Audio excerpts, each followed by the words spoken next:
Oui. Le colloque s'appelait Plaisir et dépendance, où aussi bien le monde de l'industrie du jeu vidéo, mais aussi le monde de la dicto étaient rassemblés. Et Olivier Fan a commencé sa conférence en montrant son dernier livre qui s'appelait Alcool, cannabis, jeux vidéo.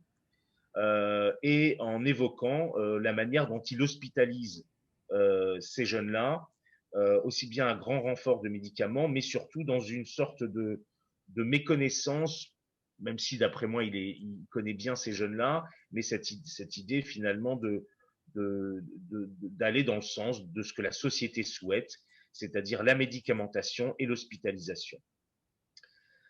Euh, je savais qu'il y avait cette tendance-là, et tout en ayant travaillé 10 ans en psychiatrie adulte, je ne suis pas contre évidemment la question de l'hospitalisation, mais ce que j'ai pu quand même entendre, c'est que tout le monde se frottait les mains.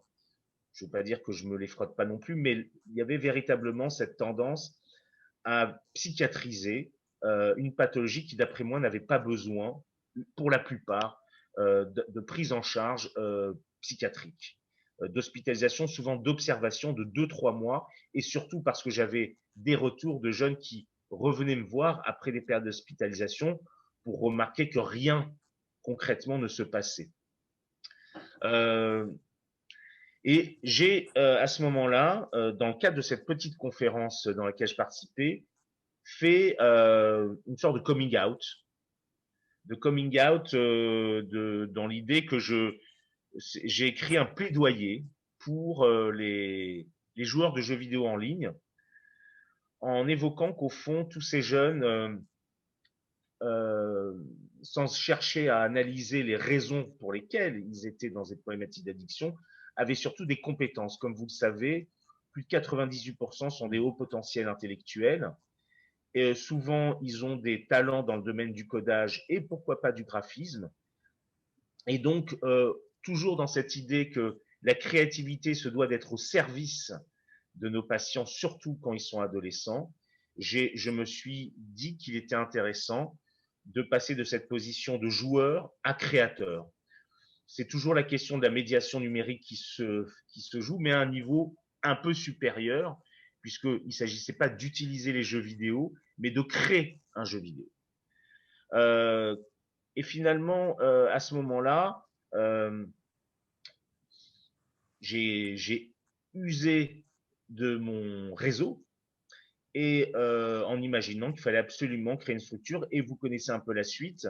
Au fond, la mission interministérielle de lutte contre les drogues et les conduites addictives, à travers Olivier Masson-Alimi, a trouvé l'idée très intéressante, d'autant plus que eux-mêmes, dans leur politique, travaillent sur des solutions alternatives dans le domaine de l'addiction. Et vu qu'il venait d'être nommé il n'y a pas si longtemps que cela dans le domaine des addictions, des nouvelles formes d'addiction, dont celle du virtuel, il a donc versé un budget très important qui a permis de pouvoir commencer une phase d'expérimentation qui a commencé en février 2020 et qui s'est terminée le 3 juillet, je crois que c'est le 3 février au 3 juillet 2020 auprès de 5 élèves.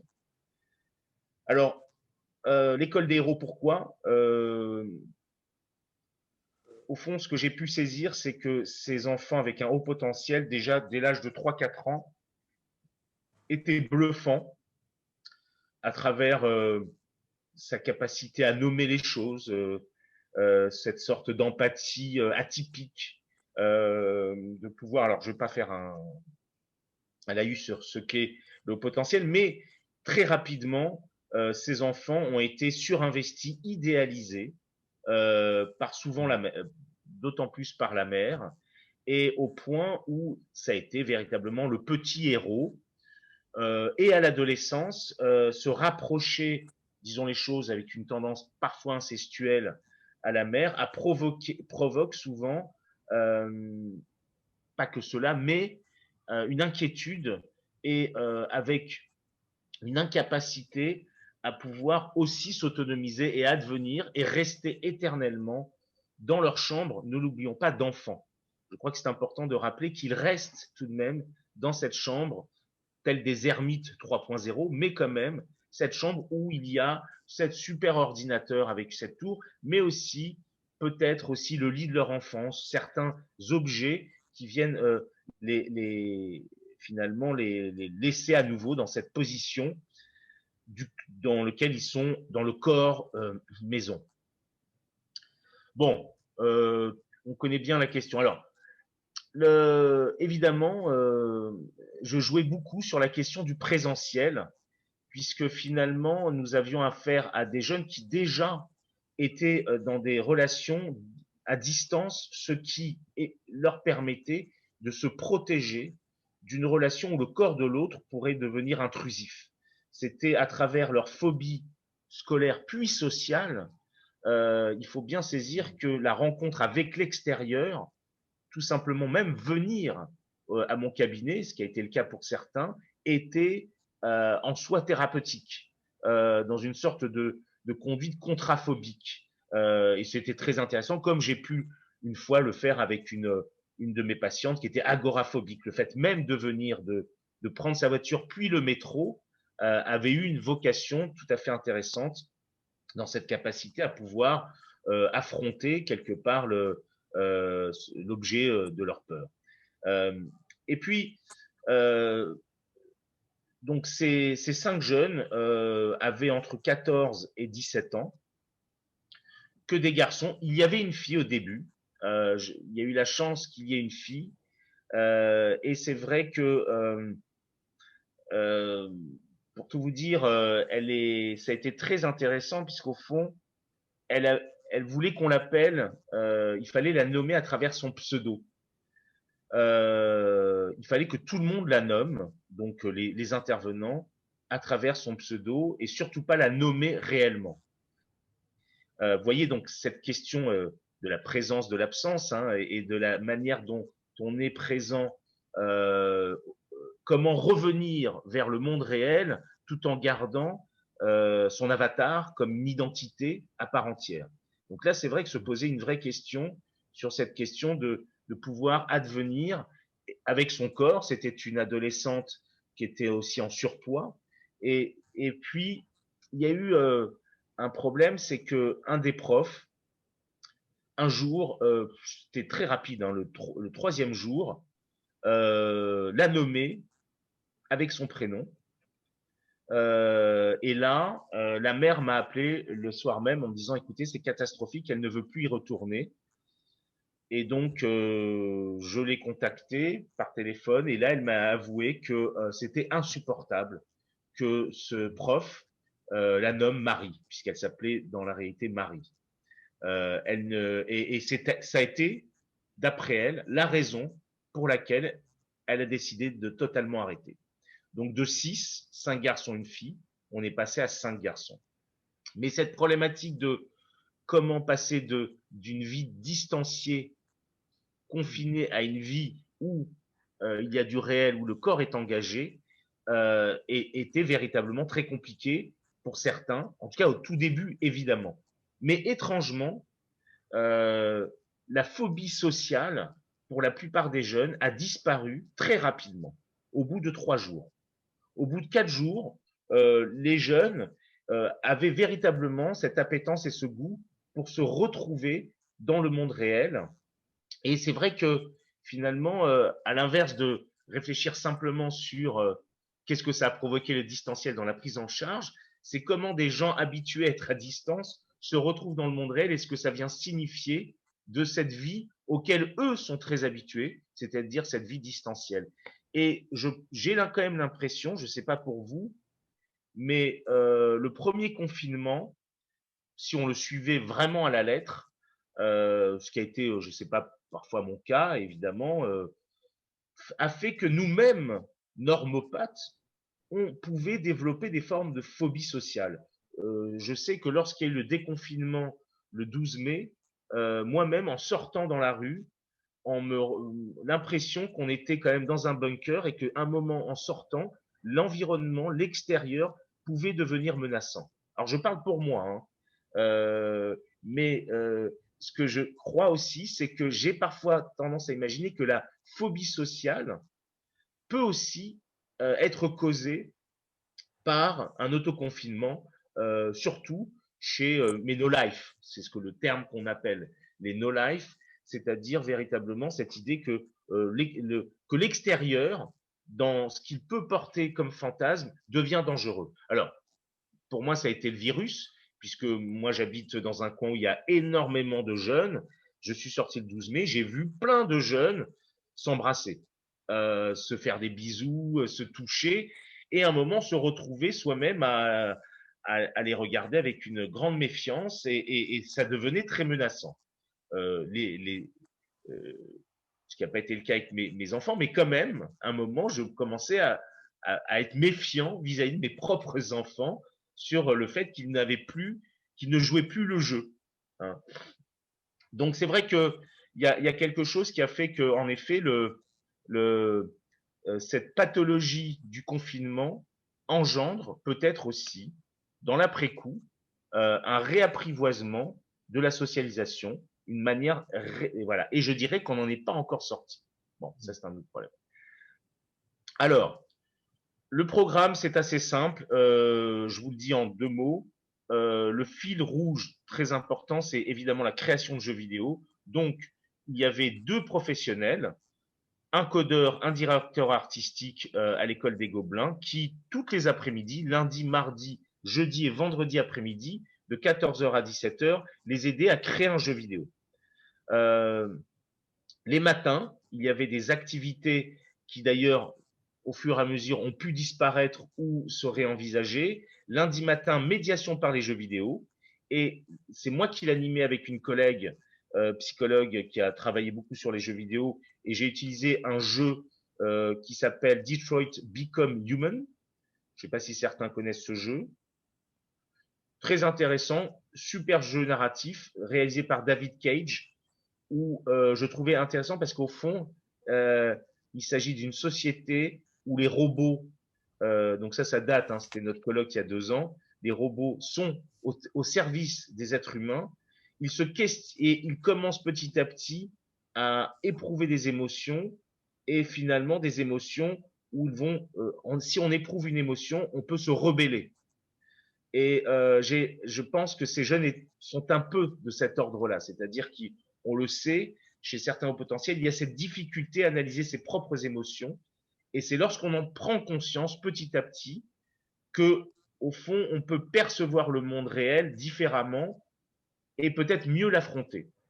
Donc, c'est une des hypothèses cliniques. Le mardi matin, il y avait une collègue qui animait un atelier création de jeux de rôle. Le mercredi, on a totalement laissé tomber parce que rapidement, les enfants étaient épuisés. Donc, c'est pour ça que revenir vers un investissement cognitif, affectif, relationnel, c'était pas évident. Le jeudi matin, il y avait discussion en anglais, animée par une stagiaire psychologue qui ne connaissait rien aux jeux vidéo, mais qui justement, dans cette naïveté, permettait de les interroger, évidemment en anglais. Et le vendredi matin, nous avions un cours de yoga qui n'a pas du tout fonctionné parce que le yoga, c'est super dur. Je pensais pas que ça serait. Je croyais qu'on allait faire quelque chose plutôt autour de la relaxation. Voilà. Alors, l'autre chose qui était très importante, c'est qu'étant donné que c'était la Mildeka qui finançait, il fallait que tout ça soit évalué.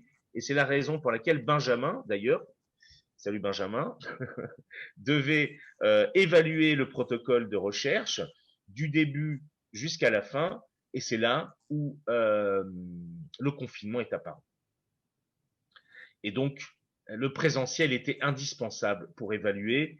Et c'est la raison pour laquelle, en tout cas à l'époque, on a dû ne pas continuer. Alors, euh, concrètement, le confinement est arrivé. Je ne sais pas, mais finalement, aussi bien à travers notre patientèle que l'expérimentation de l'école des héros, moi j'étais personnellement très pessimiste. Et pendant une semaine, je ne savais plus comment faire, comment réagir. Et évidemment qu'il fallait absolument continuer. C'était important de continuer cette aventure. Et, et nous avons, pour le coup, continué l'école des héros en distanciel, où chacun chez soi, la salle, donc à l'espace André Chédid, était finalement vide. plus personne n'y allait et on fonctionnait à travers un logiciel qui s'appelle Discord, qui, comme vous le savez, est un peu la version moderne de ce qu'on a connu à une époque, qui s'appelait TeamSpeak, qui sont finalement des logiciels qu'utilisent énormément les gamers pour communiquer aussi bien en visio qu'en vocal que par chat.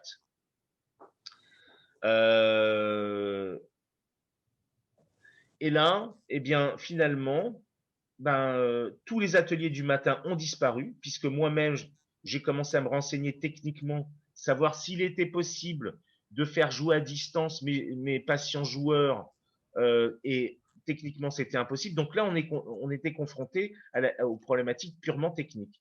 Le cours de yoga, bon, c'était impossible. De toute façon, ça fatiguait les jeunes. Et on continuait finalement 2 autres ateliers qui ont été le cours d'anglais à distance et le cours de création de jeux de rôle.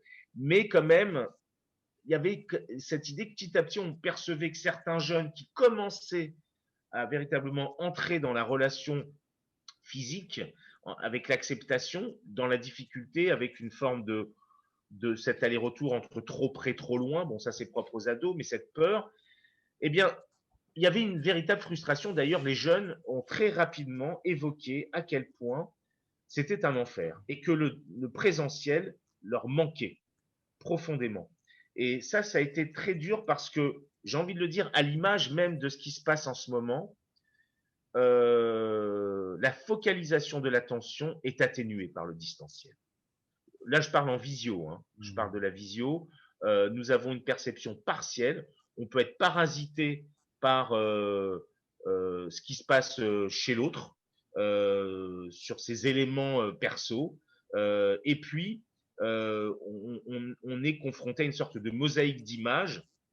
Et au bout du compte, je dis ça parce que moi-même, pendant la période du premier confinement, j'ai été consultant pour 2 sociétés et je me suis retrouvé à faire des zooms avec des sociétés et aussi bien dans le management, dans l'incapacité à mener les choses, que surtout dans la capacité à pouvoir se concentrer. On percevait bien, puisque souvent dans un deuxième temps, ils devaient envoyer un rapport, que les gens ne retenaient quasiment rien. Alors c'est très compliqué parce que finalement, je suis persuadé que toutes ces réunions par Zoom, entre autres, ou Discord ou autres, même si Discord était l'application que déjà ils utilisaient, mais c'est évident qu'il y avait pour beaucoup des ados, je pense, un véritable phénomène de régression dans une situation où ils ne se sentaient plus sujets véritablement dans cette capacité à pouvoir échanger. Alors, la réalité aussi, c'est que certains jeunes étaient finalement en mute, c'est-à-dire en position d'absence, où ils enlevaient évidemment la caméra, ils enlevaient le micro, mais ils étaient là. Alors là, la question se posait, c'est qu'est-ce qu'ils faisaient? Et donc, on savait, puisque souvent sur Discord, il y a un petit logo qui s'affiche, en tout cas, on sait ce que fait le jeune alors qu'il est censé être dans la salle virtuelle. Et disons les choses, la plupart jouaient. La plupart jouaient à des jeux vidéo. Et c'est la raison pour laquelle, finalement, les profs ont ramé 2 fois plus pour pouvoir travailler sur cette capacité de focalisation de l'attention. Donc, je pense quand même que cette perception partielle de l'autre n'aide pas véritablement sur notre capacité à s'entendre et à se comprendre et à communiquer. C'est étrange. Hier, je parlais avec, c'était un de mes patients qui travaille dans une grosse société et qui évoquait que finalement, il n'en pouvait plus, que le présentiel lui manquait. Je lui demandais pourquoi. Parce que lorsqu'on est dans ces réunions-là, il est possible parfois de faire des apartés avec un autre qui est là dans la réunion. Là, je ne peux pas faire d'aparté. Hein. Je ne veux pas me permettre, alors que, bon, faut dire, c'est moi qui parle. Mais si Xanthi veut dire un petit mot à Patrice, c'est pas possible. Ou alors peut-être par chat. Je sais pas. C'est ce que j'allais dire aussi. Par chat, tu peux faire un message privé. Ah. Tu choisis la personne à qui tu envoies.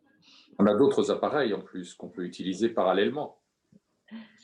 D'accord. Alors, Oui, mais alors, ce qu'il y a, c'est que, est-ce que dans le cadre d'une vraie réunion, quelqu'un va faire un aparté à un autre, ça provoque dans la dynamique quelque chose qui finalement est peut-être un message envoyé. Donc la question, c'est comment est-ce que si je fais simplement un chat privé ou où je fais un visio pour dire putain, il nous emmerde, par exemple, pour dire les choses, ou je ne suis pas d'accord avec lui. Juste un exemple. Oui, c'est un exemple.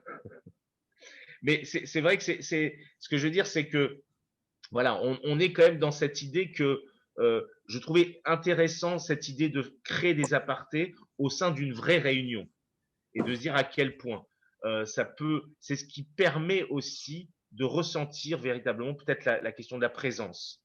Bon, maintenant, idéalement, c'est vrai que le sentiment de présence, et beaucoup de gens ont travaillé là-dessus, et je pense que d'autres vont peut-être plus développer là-dessus. Bon, en tout cas, je vais continuer un petit peu euh, sur, euh, sur l'aventure. Alors,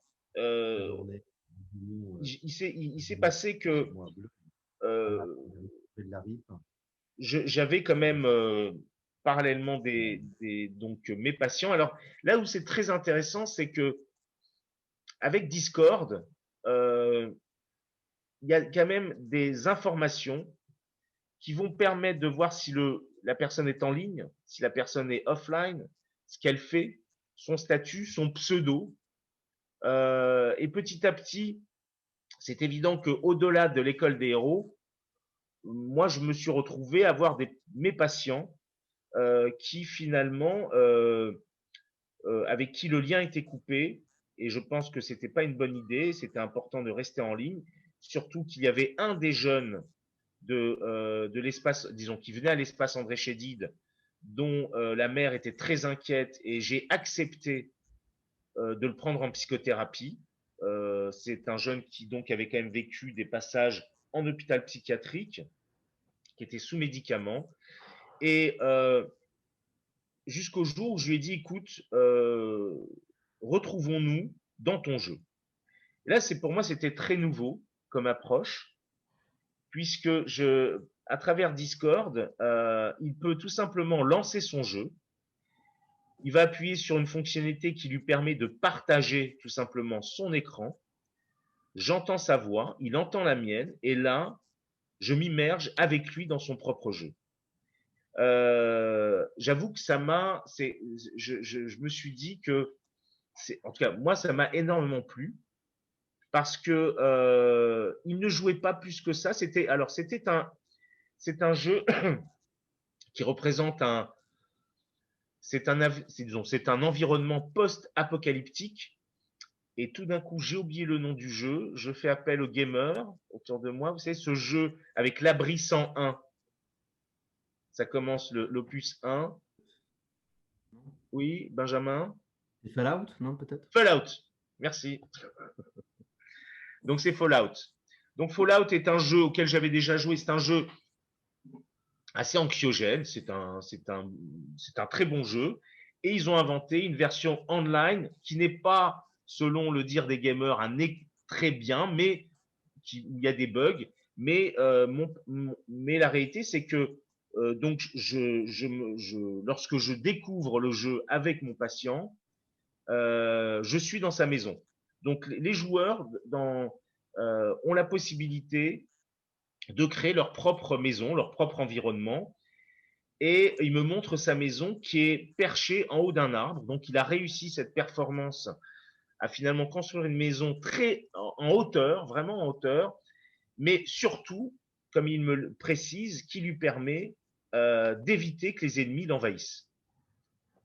Alors, petit à petit, plus il me parlait de sa maison, plus je voyais l'architecture de la maison, plus j'y voyais véritablement une sorte de représentation de son espace psychique, voire même plutôt de ses modes de défense face à l'intrusion des ennemis potentiels.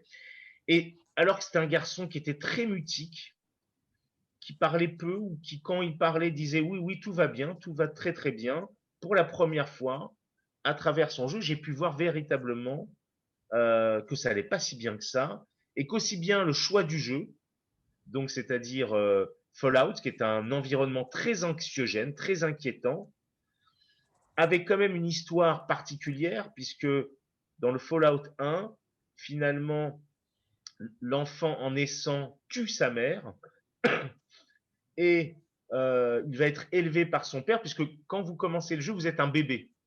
Et vous voyez la naissance, la mort de la mère, et finalement, il y a des étapes où vous commencez à grandir, hein, donc il y a même des étapes très scénarisées, et au point où finalement votre père, qui est une des personnalités importantes de cet abri anti-atomique, s'échappe.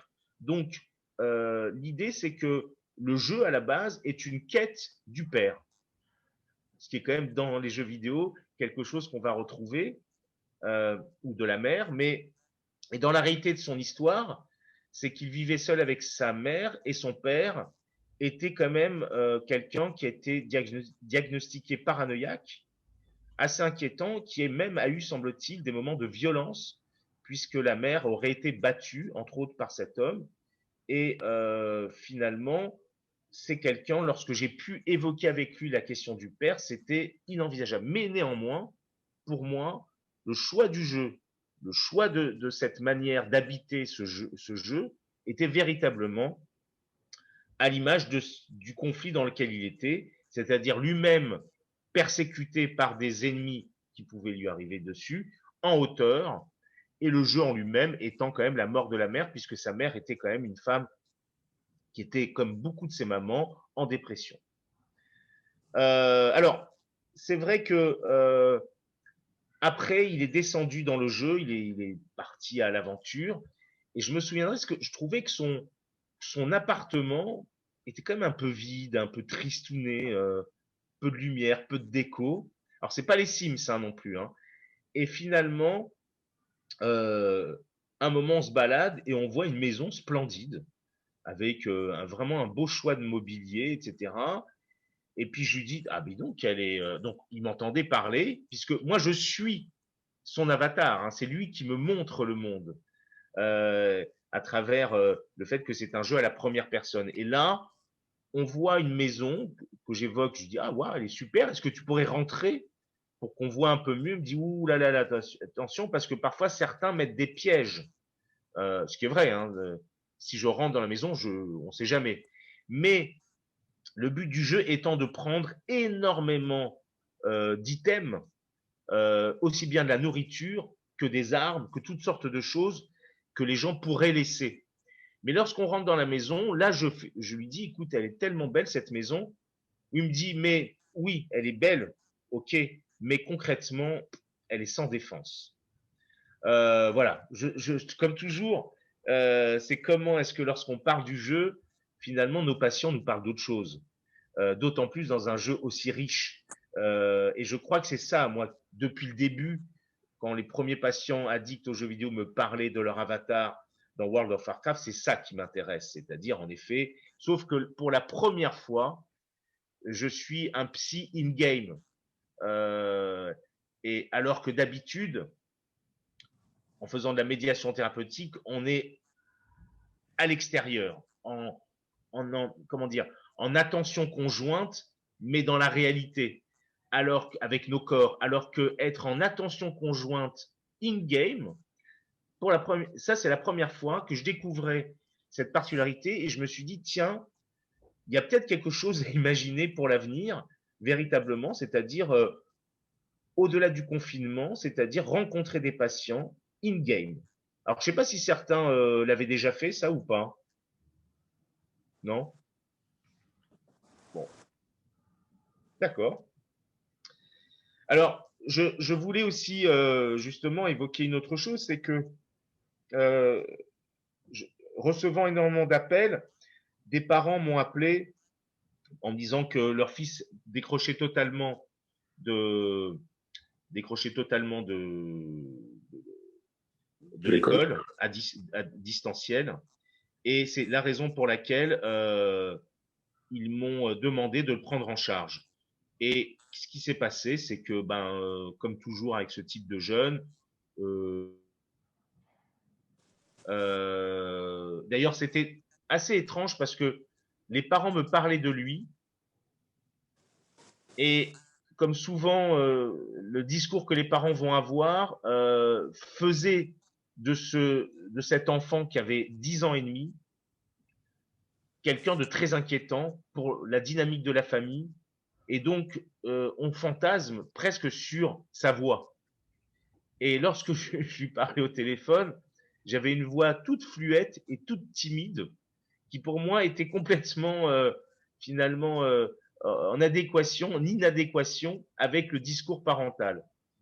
Et ça, je trouvais, c'est toujours intéressant à travers ces questions, c'est comment est-ce qu'on peut choper à peu près tous les éléments vocaux, visuels ou autres qui vont nous permettre quand même de donner un sens et la raison pour laquelle on a pu voir que certains psys ne supportaient pas la question du distanciel dans l'incapacité, surtout quand il s'agissait d'un nouveau patient. Je pense que la question du nouveau patient est importante, comme une incapacité à percevoir le langage non verbal, l'incapacité à percevoir, à ressentir, pourquoi pas même son odeur. Travaillant beaucoup avec les ados, la question de l'odeur est quand même très importante. Et c'est vrai que voilà, il y avait tous ces éléments sensoriels qui manquaient. Donc, comment trouver des éléments nécessaires pour enrichir ma représentation? Alors, lui jouait, vu que ses parents ne voulaient surtout pas qu'il jouait sur PC, il jouait à un jeu qui s'appelle Brawl Stars. Je ne sais pas si certains connaissent. Ok, oui, Benjamin, non.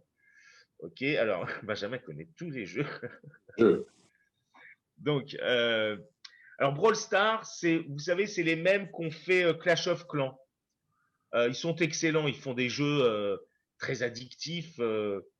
Et Brawl Stars, c'est un petit jeu donc sur téléphone où j'incarne un petit personnage, d'ailleurs un peu, voilà, plusieurs personnages, et ce sont finalement plusieurs types de combats, mais comme toujours, avec mon doigt, je le dirige comme ça, c'est pas évident hein, si le téléphone est petit, pour attaquer d'autres avec des pouvoirs magiques, avec l'enrichissement de son avatar, etc., etc.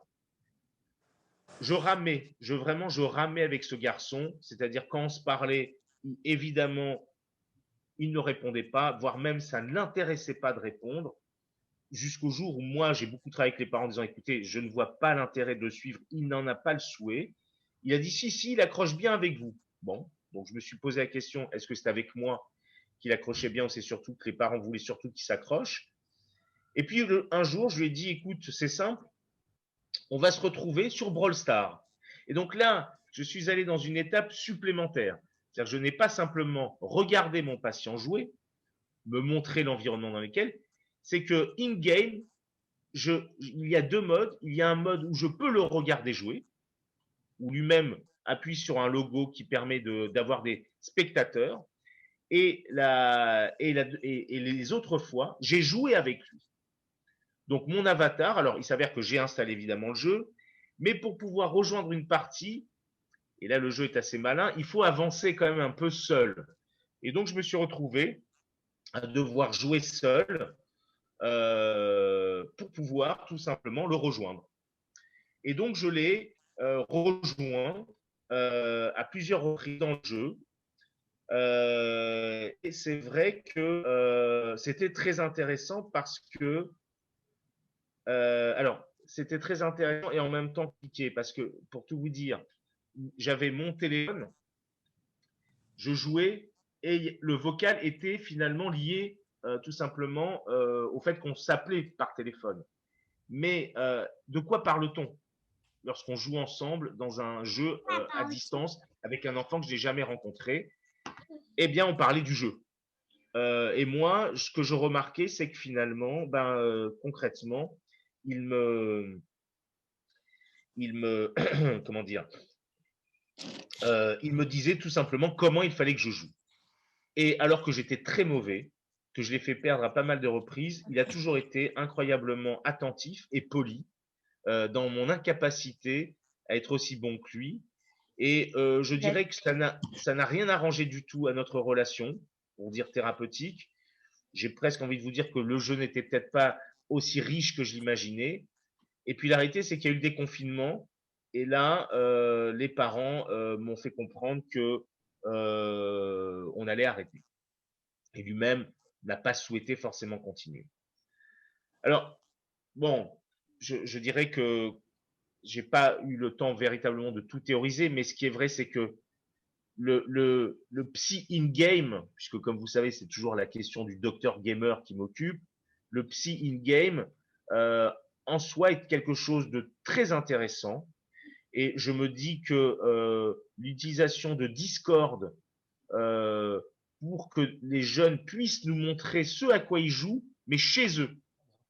Et ça, c'est quand même plutôt intéressant parce que finalement, sur certains types de jeux, surtout les MMO, entre autres, il y a déjà un tel passif émotionnel et affectif sur ce qu'ils ont engrangé dans le jeu que finalement, c'est un peu à l'image d'un vieux film sur lequel j'avais travaillé sur la visite à domicile en psychiatrie.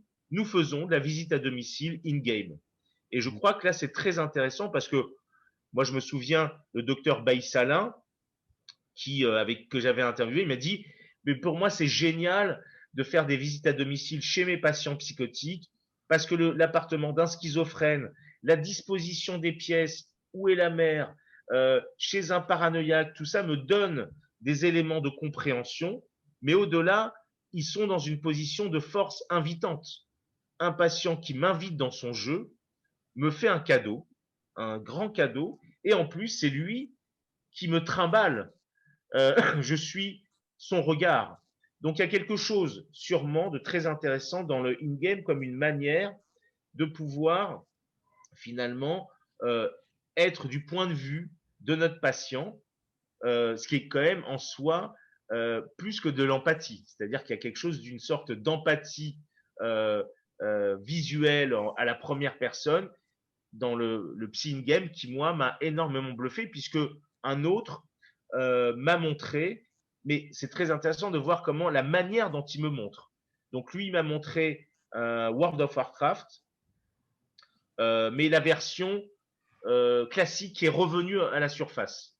C'est-à-dire qu'il y a la version qui a modernisé, qui est devenue de plus en plus casual gamer, c'est-à-dire c'est pour attirer des joueurs occasionnels. Et puis, peut-être pour les hardcore gamers et les grands nostalgiques de World of Warcraft, ils ont ressorti la version classique. Et lui, donc, m'a montré cette version-là, et il m'a montré d'ailleurs tous ses avatars, puisqu'il en avait au moins 6. Et puis, par contre, je lui disais, j'aimerais bien te voir jouer. Et là, il a refusé. Il m'a dit, non, non, moi, je vous montre simplement mes avatars, mais je veux pas que vous me regardiez jouer. Je sais pas. Est-ce qu'il y aurait derrière une honte Est-ce que pour lui, ça apparaîtrait comme un plaisir solitaire, masturbatoire, et que donc c'est comme si je le regardais peut-être se masturber? Ou surtout, moi j'ai quand même tendance à penser que quand même, ces jeunes se défendent énormément de toute forme de pulsion sadique. Et lorsqu'ils jouent, bah, ils me montrent à quel point, ce qu'on dit, ils fraguent, c'est-à-dire ils flinguent, ils tuent. Ils ne font pas véritablement que de la cueillette, ni de ce qu'on appelle du farming.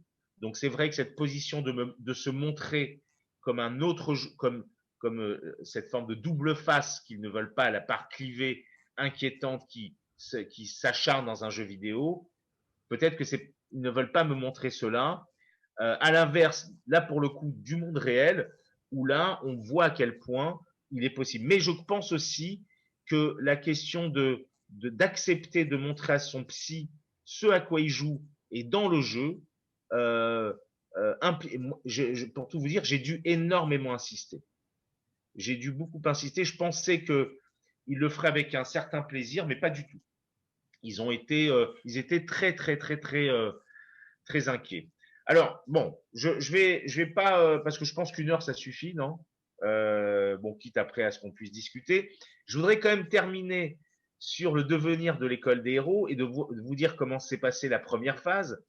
Donc la première phase, c'est plutôt très bien passé. Sur les 5 élèves, 2 ont décidé de reprendre le lycée, ce qui en soi était très intéressant. C'est-à-dire que il faut bien saisir qu'une de mes hypothèses, c'était la première chose, on les considère à travers ce qu'il y aurait de positif en eux, sans nier le fait qu'ils étaient en souffrance, mais il faut savoir que la plupart étaient suivis aussi bien par des psychiatres que par des psychothérapeutes, même si le confinement n'a pas aidé.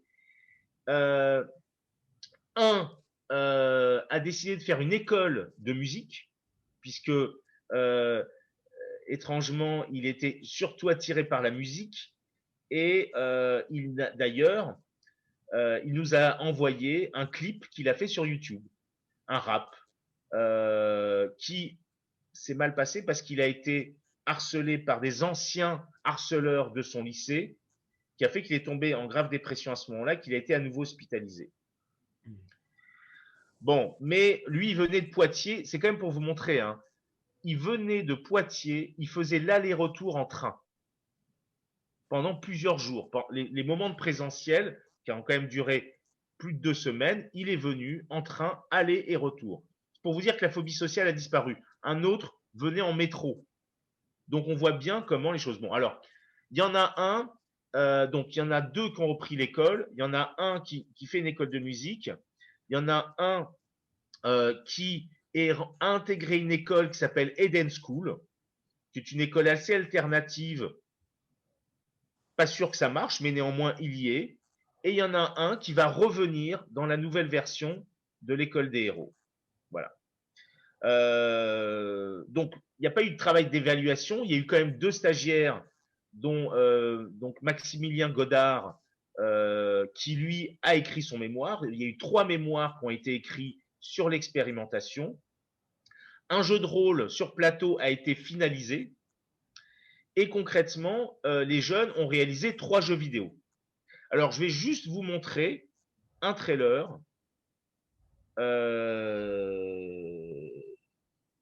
Tac. Alors, vous me dites si vous voyez quelque chose là? Très bien, très bien. Ça vient, d'accord. Tu partages l'écran là, c'est bien. Je partage l'écran. Alors, sauf que pourquoi ça marche pas là? Si, ça vient, ça charge. Ah, d'accord. Non, mais je vais peut-être recliquer sur l'école. Parce que, donc, il y a un site. Il y a un site. Alors, qu'est-ce qui se passe? Pourquoi ça marche pas? Là, vous voyez que... Non. Tac. Oula. Bon, bah écoutez, je comprends pas pourquoi ça ne marche pas. C'est que je vais être honnête, mon ordi déconne un peu, pas top. Peut-être si Alors. C'est sur le site de l'école des héros, tu veux qu'on aille Oui, voir? alors ouais, si tu peux aller sur le site toi-même, hein, parce que je vais arrêter de partager mon écran. Et arrête si le tu peux le partage. faire, parce que moi j'ai un problème. On va y aller, nous. Ouais, j'arrête le partage là. Ça a marché là? Ouais, j'ai arrêté. Alors, je sais pas si Xanti tu peux le faire, hein, ou quelqu'un qui, ou alors Sylvain, je sais pas.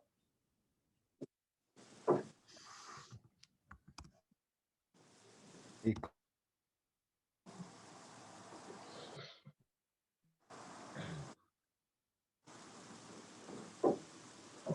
Voilà. Voilà, super. Alors merci. Il faut descendre un petit peu.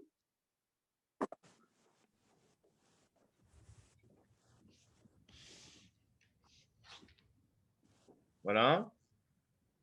Donc, juste pour vous montrer le trailer. Donc là, il y a quand même donc toute une partie sur le site, hein, qui donc une phase pilote réussie. Là, il y a 4 témoignages de parents parce que je trouvais que ça intéressant. Bon, voilà, qui montrent que ça, pour eux, ça a été une expérience plutôt réussie.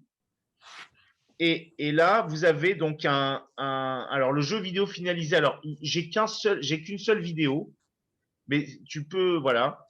Et là, ça a l'air tout simple, hein, comme jeu, mais je peux vous dire que c'était pas évident.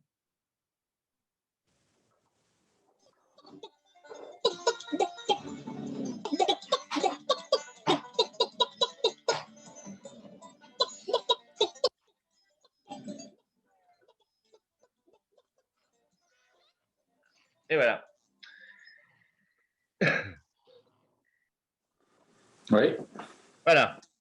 Alors, je pense qu'on peut, voilà. Alors, tu peux nous dire un peu sur ce jeu? ça s'appelle un Crossy Road, hein, c'est un concept de jeu. C'est le premier jeu qu'ils ont réalisé.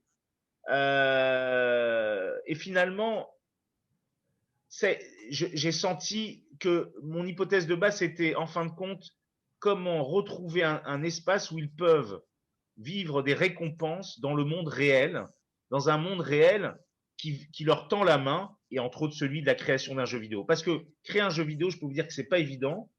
Alors moi, je suis totalement nul, mais comme on a pu le voir, les compétences des uns et des autres ont pu enrichir la création d'un jeu vidéo, puisque finalement, lorsque ce jeu vidéo a été finalisé et qu'il y aurait ce qu'on appellerait un achievement dans la capacité à commencer un projet, galérer, persévérer et le terminer, et bien finalement, on a pu voir directement à quel point l'estime de soi, tout simplement, la capacité à renforcer l'idée que le monde réel, que les victoires dans le monde réel avaient une saveur qui dépassait largement celle d'une victoire virtuelle.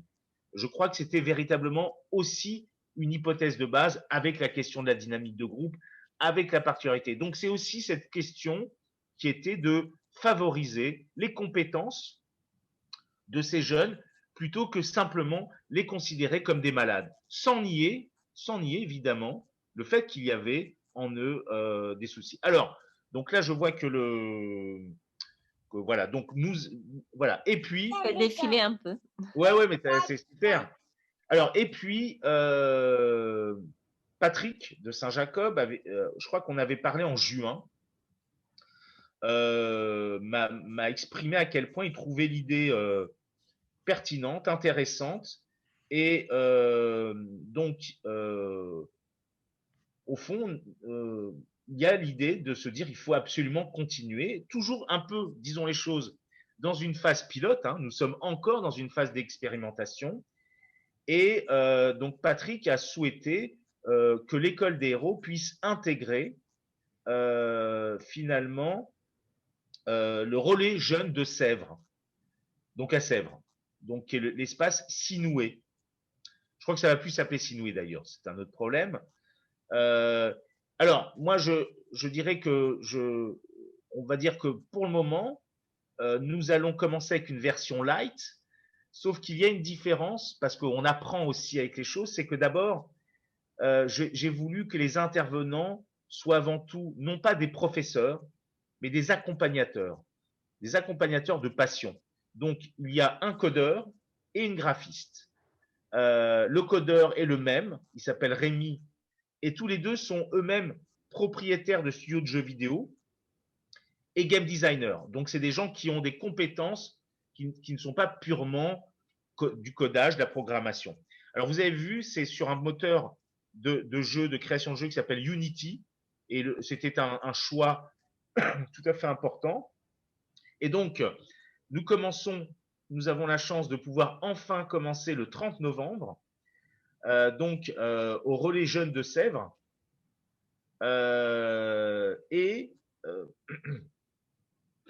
Et finalement, nous allons donc avoir finalement donc lundi, mardi, jeudi et vendredi après-midi de 14h à 17h les ateliers de création de jeux vidéo.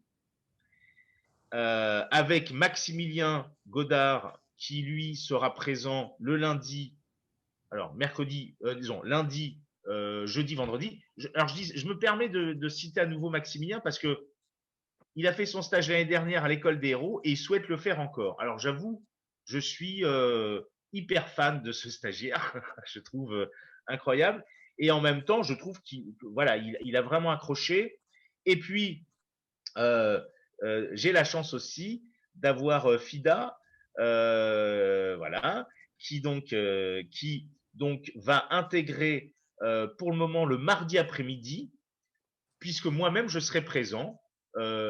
Voilà. En attendant, donc elle va m'accompagner. Et puis en janvier, nous allons embaucher par Clinéa d'ailleurs, Marie Guillet, qui est donc psychologue, qui fait sa thèse sur les jeux vidéo, hein, plus précisément sur les Sims, qui elle-même a travaillé comme coordinatrice psychologique et qui va intervenir 5 demi-journées par semaine, où au-delà du travail de coordination, elle va aussi faire 2 ateliers, un atelier médiation par les jeux vidéo, un atelier création de jeux de rôle sur plateau, et là on va voir comment ça va se faire, à partir peut-être ou de janvier ou à un autre moment.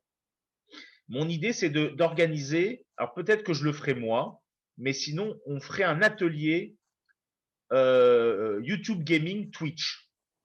C'est-à-dire qu'il faut bien comprendre que certains de ces jeunes aussi, au-delà du plaisir de jouer, ont envie de partager. Certains sont très attirés par la question de la mise en scène de soi, et donc c'est pour ça que nous allons leur proposer, avec un matériel qui coûte un petit peu, de pouvoir créer une chaîne Twitch ou de faire du YouTube Gaming. Donc, comme vous le savez, il s'agit tout simplement de jouer et de commenter ce que l'on joue, que ça soit seul ou à deux. Donc, on est quand même toujours dans la question de la palette des soins numériques et de pouvoir véritablement proposer toutes sortes de choses qui, voilà. Alors ça, c'est une première étape.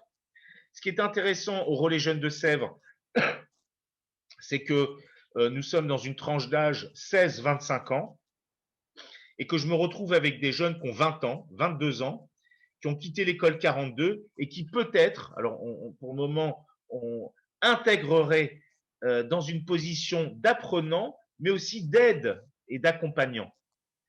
Pour le moment, ça ne se fait pas encore.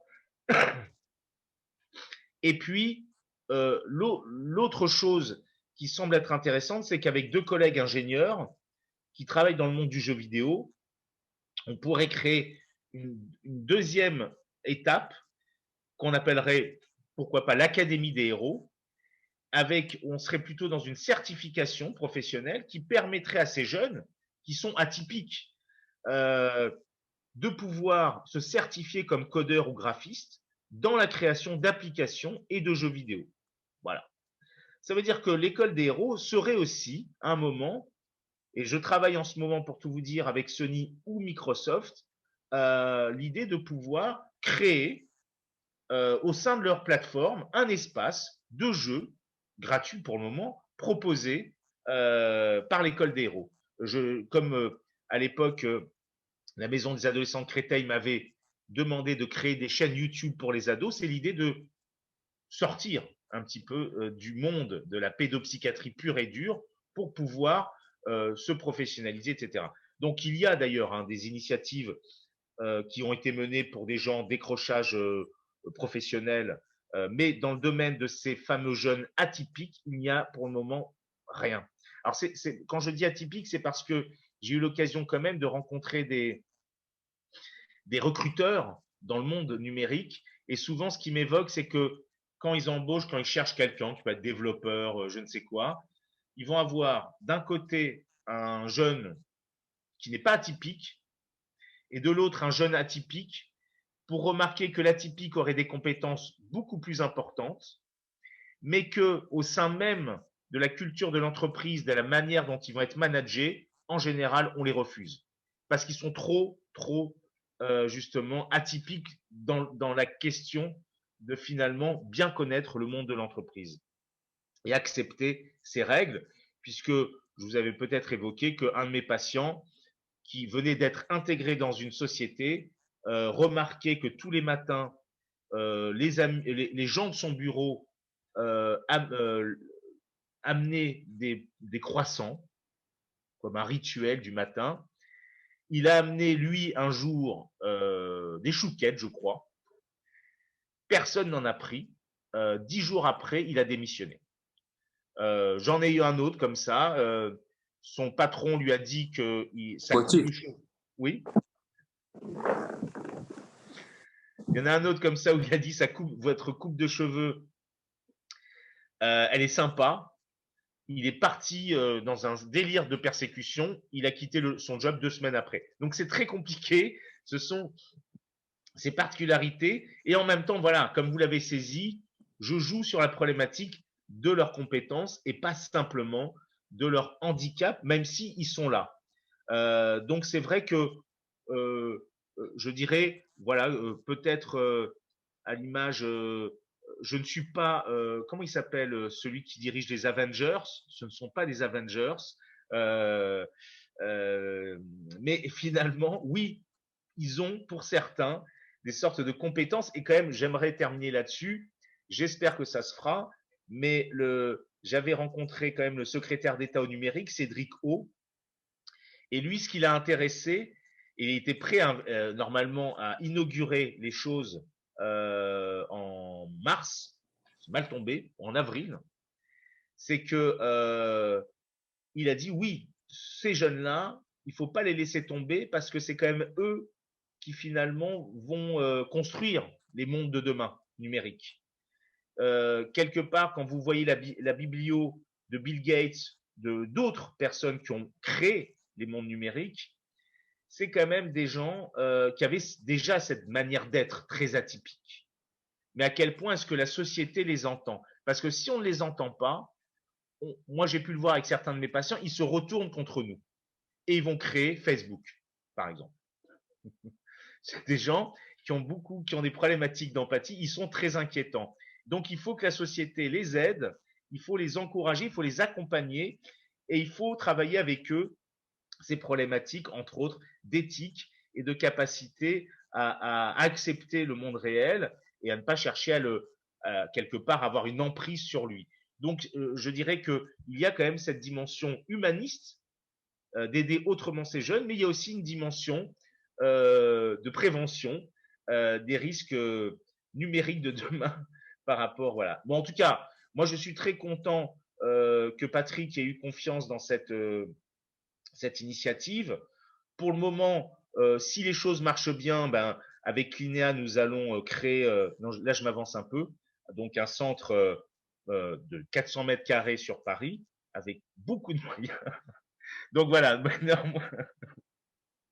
donc voilà, l'idée c'est de pouvoir imaginer que ce type de prise en charge puisse se conjuguer, et c'est évident que il y a énormément de demandes qui viennent de province, et donc se pose à un moment la question, est-ce qu'on ne ferait pas une prise en charge pour certains jeunes à distance? Et là, c'est plus compliqué parce que ça repose encore l'idée que, bizarrement, moi qui travaille toujours sur ces problématiques de virtuel comme nous tous, j'en ai marre de la distance. Je commence franchement à en avoir marre, et j'ai profondément envie de retour à un monde où le tactile redevienne une marque de fabrique humaine, quoi. Voilà. Bon, bravo, bravo Michael, c'est formidable. Tu es vraiment un humaniste 3.0, hein. C'est Merci. toi qui l'as dit, ce terme d'humanisme, mais moi je le trouve Ouais. très beau. Il a une histoire formidable. Et je crois que tu es vraiment un humaniste 3.0. Il y aurait beaucoup de choses à dire. Je vais en dire une seule pour que Oui. chacun puisse bénéficier du dialogue avec toi. Je crois qu'on est dans une histoire du soin, et en particulier en santé mentale, qui est basée sur ce qu'on a appelé quelquefois la défectologie. Mhm. Ah. Ah, mince. Ah, ah. Ne dis plus des mots comme ça, Sylvain. Très pertinents, qui sont très pertinents, vous m'entendez? Oui, là maintenant on t'entend, ouais. Pour, pour décrire ce qui grince, ce qui dysfonctionne. Bon. Et toi, et tu prends à contre-pied cette tradition défectologique et tu proposes effectivement une approche du soin qui repose sur la créativité potentielle du sujet, hein, et la créativité est déjà là. Bon. Et ça, c'est vraiment intéressant parce que tu l'as dit qu'à la fin, mais c'est, à mon avis, c'est tout le débat entre pulsion de vie et pulsion de mort. C'est-à-dire que si effectivement cette créativité n'est pas entendue et elle tourne vinaigre, ça fait une agressivité dont il est de plus en plus question aujourd'hui dans notre société. Donc, il y a aussi cet aspect-là, hein, c'est-à-dire effectivement, qu'est-ce que ça donne quelqu'un qui a ses hyper compétences et qui ne peut pas trouver un déploiement suffisamment bon dans la société? Ça peut tourner vinaigre et ça peut se transformer en des choses assez redoutables. Bon, en tout cas, bravo, bravo et merci. Merci Sylvain, merci beaucoup. Merci. Bon, en tout cas, moi, en ce qui me concerne, je suis ravi de pouvoir aider Michael à mettre en place. On va aller à côté, ma belle, parce que papa va travailler. Comment? Ah, pardon. Ah, voilà. Ça, c'est… Pardon. Oui.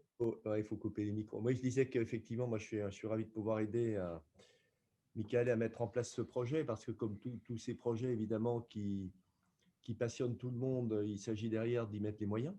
Ah oui. Parce que ce soit le secrétaire d'État au numérique, l'Agence régionale de santé, puisque moi, j'ai transmis le dossier de Michael à Didier Jaffre, qui est le directeur de l'offre de soins, qui a trouvé ça très intéressant. Après, derrière, obtenir une création d'activités avec des moyens et afférents, c'est beaucoup plus complexe. Il se trouve qu'effectivement, dans le partenariat que nous avons avec Sinoué, et qui nous a amené à reprendre ce petit groupe récemment, puisque Philippe Cléry-Melin, le docteur Philippe Cléry-Melin, prend sa retraite. On a repris donc ces établissements, mais il y avait une collaboration très ancienne de 10 à 15 ans avec lui, je dirais en back-office. Et le Relais Jeunes de Sèvres, qui est ce qui est rare, un hôpital de jour autonome, qui est très bien placé, puisqu'il est à 20 mètres de la gare de Sèvres, à 20 minutes de Montparnasse. C'est une très très belle maison, une ancienne maison, on va dire, de maître, avec un petit jardin. Et moi, j'ai réussi donc avec l'équipe à libérer un petit local pour l'instant, qui pourrait peut-être demain, dans le même établissement, enfin dans la même maison, peut-être migrer vers une pièce plus grande. Mais on va déjà tester le modèle sur 8 jeunes, voilà, avec effectivement l'accord du médecin du service. Et puis bon, on va accueillir les intervenants libéraux et donc la psychologue donc, qui est thésarde sur le sujet, donc sera embauchée sur un mi-temps à partir de début janvier. Et puis, nous doublerons son activité avec le fameux stagiaire qui sera en Master 2, là, cette fois-ci. Voilà, et puis petit à petit, bon, on verra pour… voilà.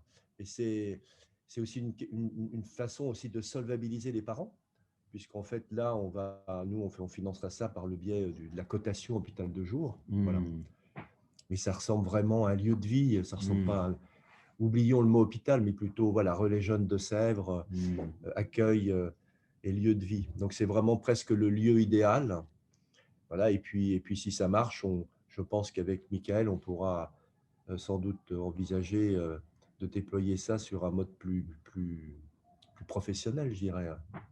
En tout cas, plus professionnel, en tout cas avec une autorisation spécifique, avec des moyens spécifiques, etc. En tout cas, c'est l'objectif. Mais là, en tout cas, on a vraiment un laboratoire très intéressant de mise en œuvre et aussi de capacité à travers nous, Clinéa, et à travers aussi le mode de tarification de cet hôpital de jour pour aider ces jeunes à venir, en tout cas, être accompagnés dans le modèle qu'a créé Michael. Voilà. Et quelles sont les conditions d'accès de cet établissement-là? En fait, ce qu'on appelle un hôpital de jour en psychiatrie, c'est un lieu de suivi. Ah, c'est un hôpital, c'est comme un hôpital de jour. Oui, mais bon, tout le monde est est en civil là-dedans. Enfin, d'accord. Voilà. Donc, nous, on l'appelle plutôt accueil de jour pour éviter ce côté un peu… psychiatrisant. Oui, psychiatrisant. Voilà. Donc, là, bien sûr, le médecin de l'unité recevra ces jeunes pour faire en sorte qu'ils soient tout à fait conformes au profil que souhaite Michael. On ne prendra pas des gamers psychopathes, par exemple. Voilà. On évitera. Ils ne le sont pas, je pense, dans ce Non, la plupart ne le sont pas. Ils sont majoritairement introvertis. Donc, Non, mais il y a sûrement des psychopathes qui aiment jouer. Ça, par contre, oui. Ah, totalement. Jouer les psychopathes à travers le jeu. Ouais. C'est rare qu'ils aient envie d'aller en hôpital de jour. Voilà. Comment ? Oui, ça c'est différent. En hôpital de jour. Oui. Je dirais que les jeunes, donc en effet, ils ont un profil type. Les prescripteurs sont souvent les parents. Et puis, évidemment, nous avons plutôt affaire à des jeunes. Alors là où c'est très intéressant, c'est qu'à nouveau, pour cette session, il y a une fille. Et je dirais dans les intervenants ou dans les stagiaires, il y a aussi des femmes, parce que je crois beaucoup à la mixité comme justement aussi un des éléments qui peuvent thérapeutiques par rapport à la problématique de ce rapport aux femmes qui est parfois très inquiété. Bon, au-delà du genre. Maintenant, voilà, moi je sais que avec Patrick l'idée de trouver un espace et intégrer un espace en soi n'est pas simple parce que ce n'est pas un cluster, hein, sans jeu de mots, au sein même du Relais Jeunes de Sèvres, mais c'est comment intégrer la dynamique de l'école des héros au sein d'un établissement qui a déjà une histoire, avec un psychiatre qui est déjà présent et comment ne pas être menaçant pour l'institution, mais au contraire s'intégrer. Et ça, c'est un casse-tête. Pour dire les choses, ça va mettre du temps, mais ça fait partie aussi de l'enjeu plus institutionnel dans la capacité à pouvoir justement faire être dans une alliance, tout en sachant qu'en effet, comme vous le sentez bien, c'est une solution, est une alternative à une approche psychiatrique pure. Et en même temps, on est quand même dans un espace où le médecin directeur, donc le médecin psychiatre, est responsable. Et donc, c'est vrai que d'un point de vue idéologique, institutionnel, c'est des vraies questions. Et c'est la raison pour laquelle on va repérer à ce moment-là la modernité, entre autres, de dire les choses de Patrick et à travers Patrick Clignat, parce qu'en soi, c'est pas évident de se dire tiens, on va pourquoi pas investir dans une nouvelle manière d'envisager le soin, et en même temps avec la psychiatrie traditionnelle ou la question du traitement médicamenteux et des protections, des assurances que l'on a qu'un patient ne devienne pas fou, ne fasse pas n'ait pas des conduites folles. Mais voilà, on dirait qu'on va voir comment, mais normalement, tout va bien se passer. Pour moi, ce qui est important, c'est mes patients. Pour moi, c'est le plus important, c'est que les patients qui vont intégrer l'école d'héros se sentent aient l'impression qu'ils sont dans un espace où ils vont pouvoir retrouver une capacité créative. Et ça, c'est tout à fait essentiel. Alors, Michael, je peux ajouter juste un point, c'est que je vais à partir du mois prochain proposer une analyse des pratiques à cette équipe, hein, de manière régulière. J'ai vu ça avec Madame Castelli et Monsieur Guizen. Hein, pouvoir justement faire que cette arrivée de ces nouveaux jeunes se passe de manière suffisamment harmonieuse. Hein. Oui.